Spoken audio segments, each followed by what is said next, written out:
तर नमस्कार मित्रावर, नवीन आपल्या ब्लॉगमध्ये स्वागत आहे तुमचं. तर फ्रेंड बघू शकता तुम्ही शेणखत पांगवलेलं आहे. अशा प्रकारे पांगवलेलं आहे बघू शकता तुम्ही. तर इकडे 2 ट्रॅक्टर सुद्धा उभे आहेत. 2 ट्रॅक्टर भरून आणलेले आहे आपण शेणखताचे. तर तुम्हाला मी आता शेणखताची क्वालिटी दाखवत आहे. आपला ब्लॉग पूर्ण बघत राहा तुम्ही, कुठं स्किप नका करू. बघू शकता इथं छोटा स्वराज आहे आणि इकडं महिंद्र नवीन मधलं आहे, तो आता जुना झालेला आहे. तर शेणखत पाहू शकता तुम्ही, अशा प्रकारे शेणखत आहे. तर आता ते पांगवायचं आहे आम्हाला. तर थोडं राहिलेलं आहे, एक बोळीच राहिलेली आहे पांगवायची. तर इकडं आम्ही पांगवून झालेलं आहे. तर अजून एक कोर पॉली हाऊस आहे, त्याच्यात पण पांगवायचं आहे. पण आधी म्हणला रोज पांगवून.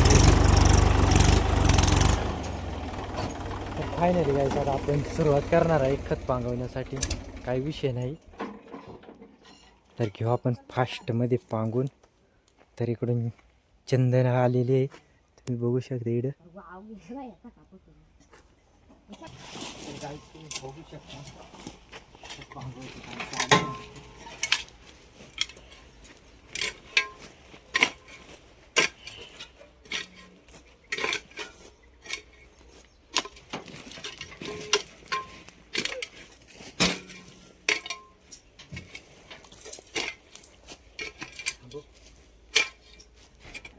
तर फायनल घ्यायचं आता पुढे घ्यायचं आहे. तर इकडं पांगवायचं आहे आम्हाला. तर नवनाथी ट्रॅक्टर चालू केलेलं आहे, बघू शकता तुम्ही.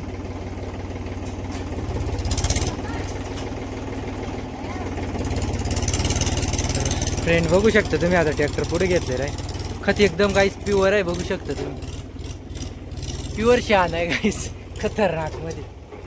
तर ट्रॅक्टर पुढे घेतलेलं आहे.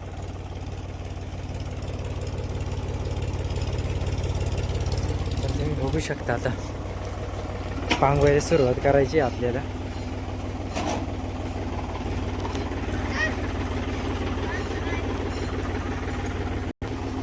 तर काही विषय नाही गाईस, घेतो पांगून आम्ही फास्टमध्ये.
ट्रॅक्टर ऑटोमॅटिक चाललं आहे.